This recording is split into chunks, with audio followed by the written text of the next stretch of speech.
अस्सलाम वालेकुम dear students. आज हम स्टार्ट करेंगे chapter number 11 which is heat and thermodynamics. इस चैप्टर में सबसे पहले हम पढ़ेंगे काइनेटिक थ्योरी ऑफ गैसेस के बारे में, फिर इसका first and very long and very important long question जो है हमारे पास, जो कि है pressure of gas, very long derivation. So उसको हम कंप्लीट करेंगे।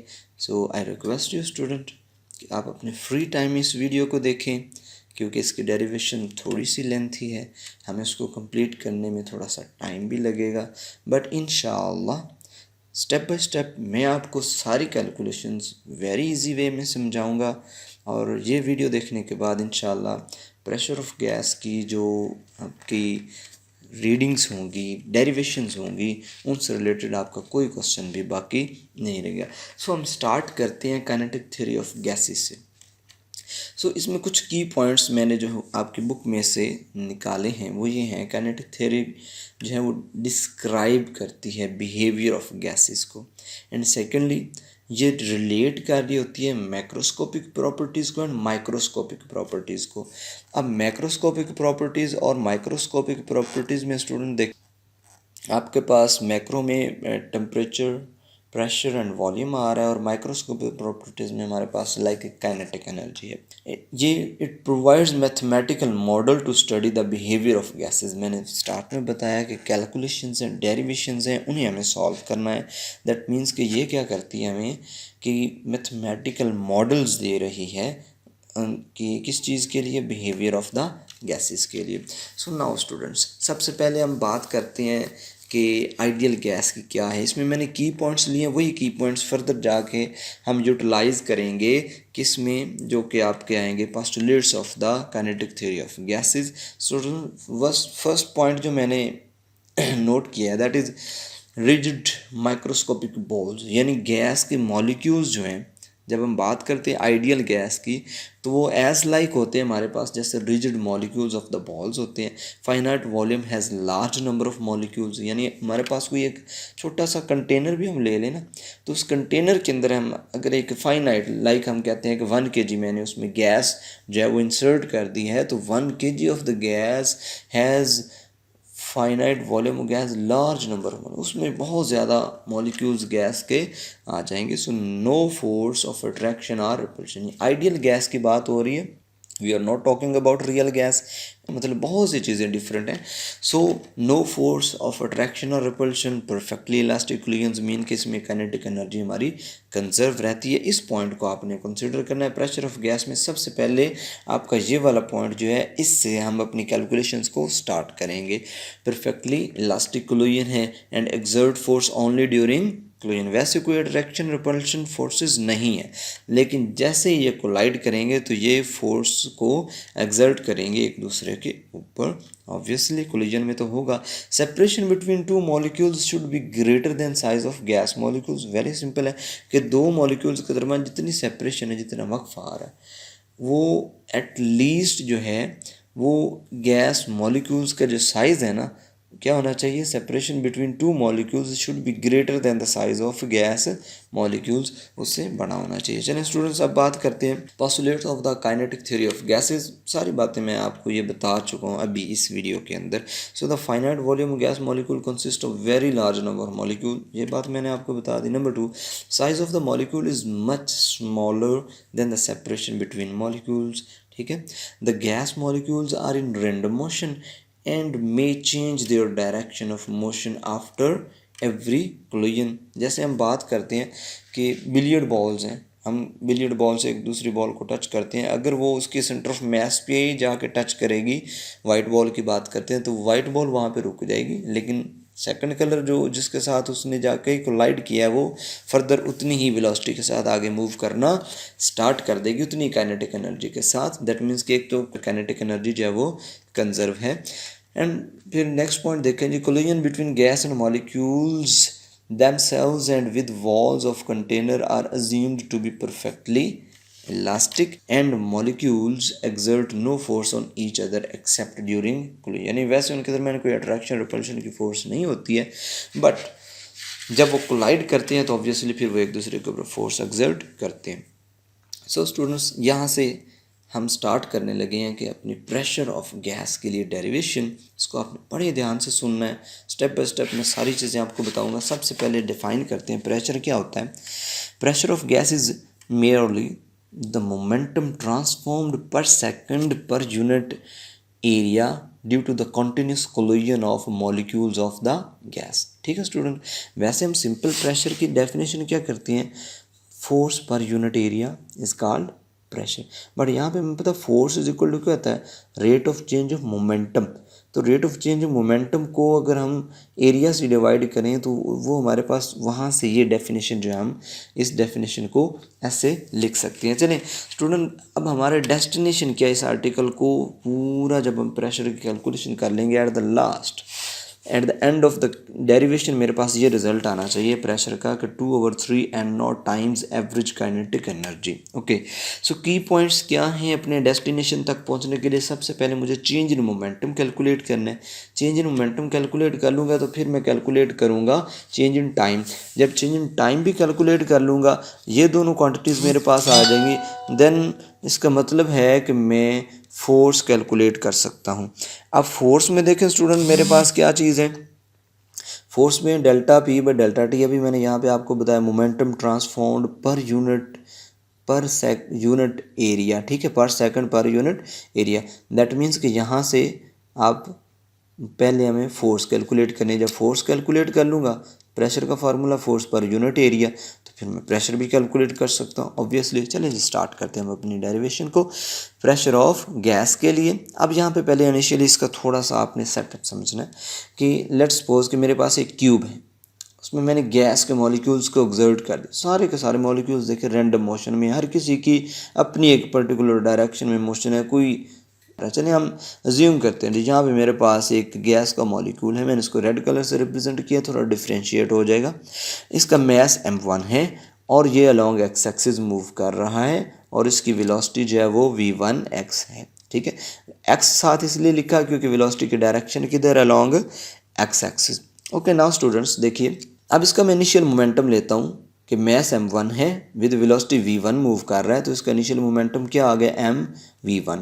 ठीक है स्टूडेंट, अब नेक्स्ट इसका ये जब वॉल, ये मैंने इधर ना, ये देखिए ये वाली जो वॉल है इस क्यूब की, मैंने उसको शेडेड किया हुआ है। ये किस पर्पज़ के लिए कि ये क्योंकि वॉल हमारे पास बहुत इंपॉर्टेंट है। ठीक है, अब ये वॉल हमने पहले वॉल कंसिडर की FGH यानी EFGH एक वॉल ली, जहाँ से हमने एक मॉलिक्यूल को मूव करवाया along the x axis direction, जो कि इस शेडेड वॉल से आके स्ट्राइक करेगा और यहाँ से वो बाउंस बैक हो जाएगा, यानी बिल्कुल वापस अपनी उसी same velocity, same kinetic energy के साथ, सेम मोमेंटम के साथ वो वापस मूव कर जाएगा, बट अब डायरेक्शन अपोजिट हो जाएगी। तो उसके लिए देखिए फिर मेरे पास जो फाइनल मोमेंटम है वो क्या आ जाएगा, -mv1x। ठीक है स्टूडेंट्स, पॉइंट क्लियर हो गया कि माइनस क्यों लिया है, क्योंकि मॉलिक्यूल जो है वो इस वॉल से कम्प्लीटली बाउंस बैक हो गया with same velocity, with same kinetic energy, with same momentum. So मेरे पास क्या आ गया, final momentum is equal to -mv1x। Okay, अब चेंज इन मोमेंटम क्या है, delta P is equal to P F minus P I होगा। मैं पी एफ और पी आई की वैल्यूज पुट करता हूँ तो मेरे पास क्या आ जाएगा जी, -mv1x माइनस mv1x। तो मैं इसको सॉल्व करता हूँ, मेरे पास चेंज इन मोमेंटम आ जाता है -2mv1x। Let's say this is equation number 1। Okay, now ये वही फिगर अगेन यहाँ पे। सो अब यहाँ पे देखो स्टूडेंट के हमारी जो मॉलिक्यूल की मोशन है, अगर हम उसको, क्योंकि हम आइडियल गैस को ले और आइडियल गैस में हम सिर्फ ट्रांसलेशनल मोशन को कंसिडर करते हैं, वेरी फेमस MCQs है इस चैप्टर का। तो S इज इक्वल टू क्या आ गया हमारे पास, VT। जानते हैं कि यहाँ से मैं टाइम को निकालूं तो मेरे पास क्या आ जाएगा, S/V। अब यहाँ पे देखें जी, इस क्यूब पे थोड़ा सा आप कंसंट्रेट करें कि इसकी हर साइड, क्यूब है तो हर साइड की जो लेंथ है वो मैंने L से रिप्रेजेंट कर दी। यहाँ पे मैंने कैपिटल L लिखा है, लेकिन कैलकुलेशंस के अंदर मैं स्मॉल l इसको यूज़ करूँगा। S की जगह पे क्या आ जाएगा जी, L, यानी डिस्टेंस कवर हो। अब यहाँ पे एक और बात अंदर कंसिडरेशन है कि ये मॉलिक्यूल यहाँ से इस वॉल तक आया तो इसने डिस्टेंस L कवर किया, दोबारा बाउंस बैक होकर यहाँ तक पहुँचा, इसने फिर दोबारा डिस्टेंस L कवर किया। मीन्स कि टोटल डिस्टेंस निकालूँ, L प्लस L मेरे पास हो जाएगा 2L। सो जो इतना डिस्टेंस कवर किया इसने with in change with delta T time, वो आ गया 2L। और वेलोसिटी के डायरेक्शन की तरह लॉन्ग एक्स एक्सिस वो v1x आ गई। So students let's say this is equation number 2। Start में मैंने बात की थी हम डेल्टा पी निकालेंगे, डेल्टा टी निकालेंगे। अब हम वहाँ से क्या निकाल सकते हैं, फोर्स। यहाँ पे एक वेरी इंपॉर्टेंट एमसीक्यूज बनता है जो आपका शॉर्ट क्वेश्चन में भी पूछा जा सकता है कि 1/Δt अगर ले लिया जाए यानी रेसिप्रोकल ऑफ द टाइम क्या आ जाता है, फ्रीक्वेंसी के इक्वल, तो वो आ जाएगा v1/2l आ जाएगा। ठीक है, चलें स्टूडेंट्स अब स्टार्ट करते हैं जी हम 2 को। तो कैसे कैलकुलेशन स्टार्ट करते हैं जी, f1x हमारे पास क्या आ जाएगा जी, यानी फोर्स इस मॉलिक्यूल के ऊपर जो एक्सर्ट हो रही है जो कि एक्स एक्सिस में मूव कर रहा है, अभी मैं वो कैलकुलेट करने जा रहा हूँ, delta P by delta T. अब ये फोर्स वो है जो कि मॉलिक्यूल जो है वो एक्सर्ट करे वॉल के ऊपर। अब f1x इज इक्वल टू हमारे पास क्या आ गया जी, डेल्टा पी की वैल्यू पुट कर दी और यहाँ पे मैंने नीचे डेल्टा टी की वैल्यू कहाँ से पुट की, from equation number 2 and equation number 1। Now student इस इक्वेशन को मैं दोबारा अगर सॉल्व करता हूँ, ये 2 से 2 कैंसिल हो जाएगा, v1x जो है v1x से मल्टीप्लाई होगा तो माइनस mv1x² एल हमारे पास आ गया। अब यहाँ से स्टूडेंट देखें तो ये वाला जो नेगेटिव साइन है हमने इसको tackle, this negative sign is arising because wall of container bounce back the molecule of gas. यही बात स्टूडेंट मैंने आपको पहले बता दी, अगेन रिपीट होगी। चलें अब बात करते हैं जी प्रेशर ऑफ गैस की। सो फोर्स हमारे पास आ गई f1x, ये नेगेटिव साइन है। अब हमारा टास्क है कि हमने इस नेगेटिव साइन को टैकल करना है, यहाँ से इसको रिमूव करना है। सो स्टूडेंट देखें कि molecules are exerting force on wall and wall is exerting force on molecules as a reaction. That means कि दोनों फोर्सेस इक्वल हैं but in opposite direction according to Newton third law of motion. So देखें जी अगर मैं यहाँ पे बात करूँ कि एफ मॉलिक्यूल्स यानी फोर्स ऑफ द जो मॉलिक्यूल्स एक्सर्ट कर रहे हैं वॉल के ऊपर is equal to the force of the wall which is exerting on the molecules. ठीक है, दोनों फोर्सेस इक्वल हैं तो एक के साथ हमें नेगेटिव साइन प्लेस करना है। फोर्सेस तो इक्वल हैं बट डायरेक्शन अपोजिट होने की वजह से नेगेटिव साइन आ जाएगा। स्टूडेंट देखें ये एफ वॉल की जगह पे मैंने ये वाली फोर्स जो है पुट कर दी, क्योंकि हमने कहा कि मॉलिक्यूल बाउंस बैक हो रहे हैं, उस वजह से हमारे पास नेगेटिव साइन आ गया। सो ये नेगेटिव मल्टीप्लाई होके क्या हो जाएगा जो plus force of the molecules है वो हमारे पास आ गए mv1x²/L। नाउ अब यहाँ से स्टूडेंट देखें कि हमारे पास जो f1x है वो हमने कैलकुलेट कर ली। सिमिलर वे में हमारे पास क्या होगा f2, जितने भी molecules along x axis direction में मूव करेंगे उन तमाम की फोर्स यही होगी। ठीक है, अब मैं अगर इनको ऐड कर दूं कि मैं fx यानी टोटल फोर्स जो कि along x axis molecules exert कर रहे हैं वो निकालूंगा तो मैं इन सब को ऐड कर दूंगा, f1x 2x 3x and so on up to fnx, सब को ऐड करूंगा।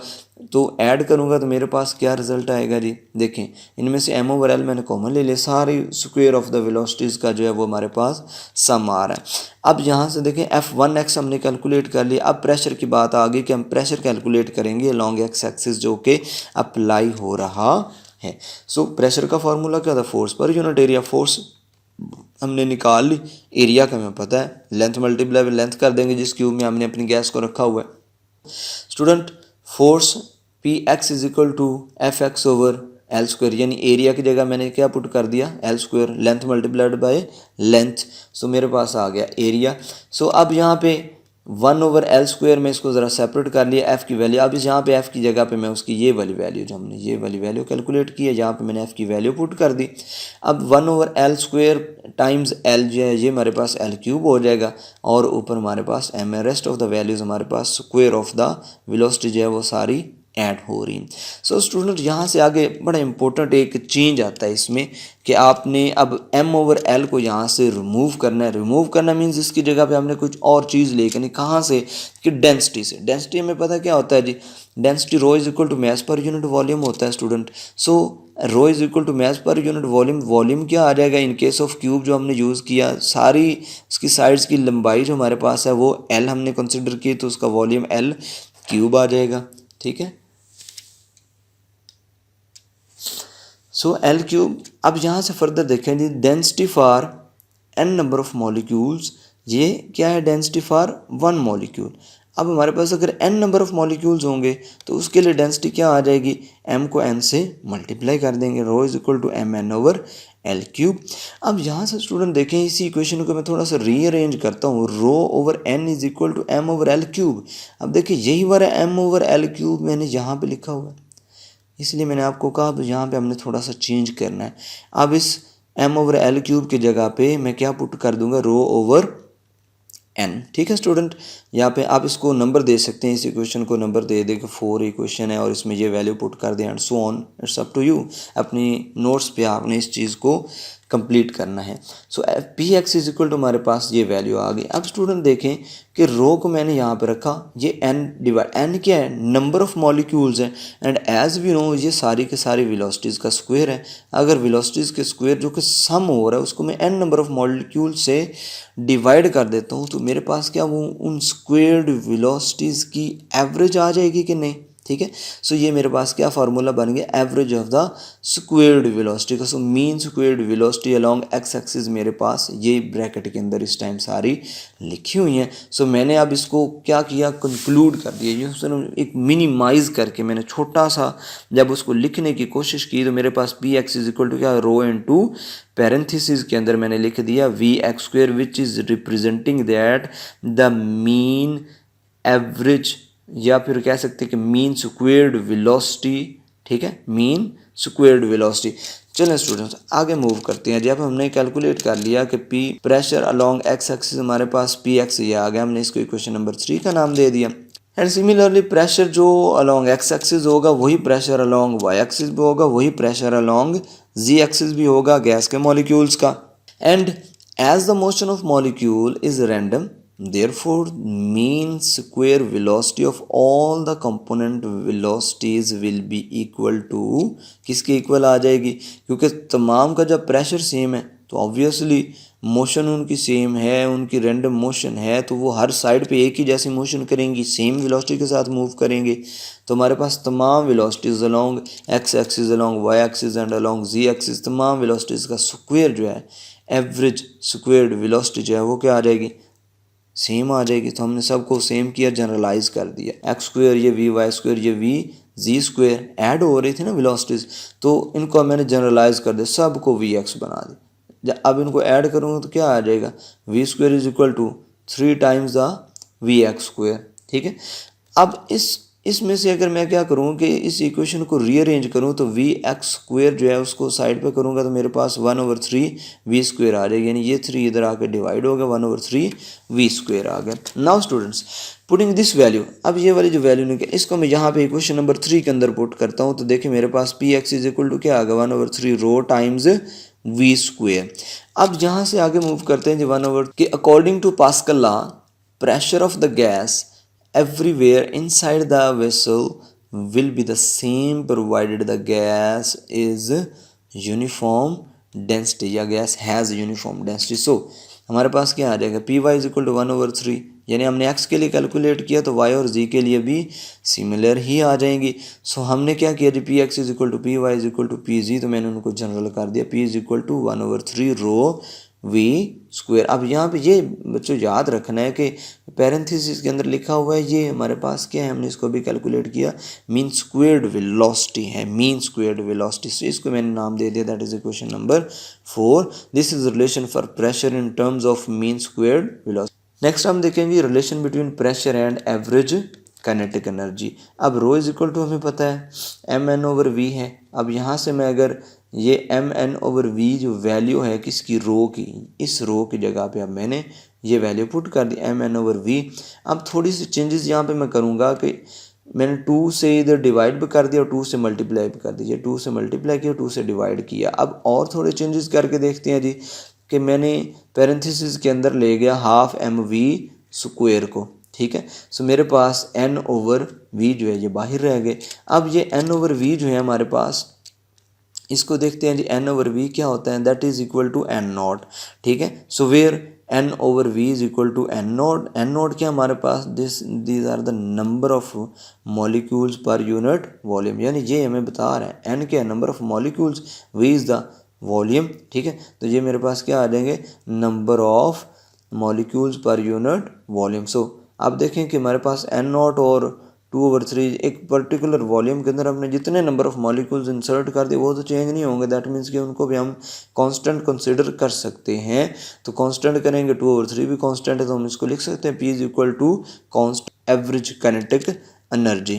ठीक है, so 2/3 n nought is equal to constant, that means कि हम लिख सकते हैं directly pressure is directly proportional to the, ये इन्फिनिटी का सिंबल नहीं है सॉरी स्टूडेंट्स, इसको आप प्रोपोर्शनैलिटी साइन कंसिडर करेंगे। Pressure is directly proportional to the half mv square, so again kinetic energy के डायरेक्टली प्रोपोर्शनल आ गया। कंक्लूजन क्या है हमारे पास जी, pressure exerted by the gas is directly proportional to the average translational kinetic energy of gas molecule. Students remember मैंने आपको कहा था कि इनकी जो एनर्जी होती है वो ट्रांसलेशनल काइनेटिक एनर्जी होती है। So thank you very much for watching this video, for your patience कि आपने इस लेक्चर को कंप्लीट सुना। अगर इसमें कोई डेफिशिएंसी है तो feel free to comment me and I will obviously try to resolve all the problems in my next videos. So thank you very much. Allah Hafiz. Take care.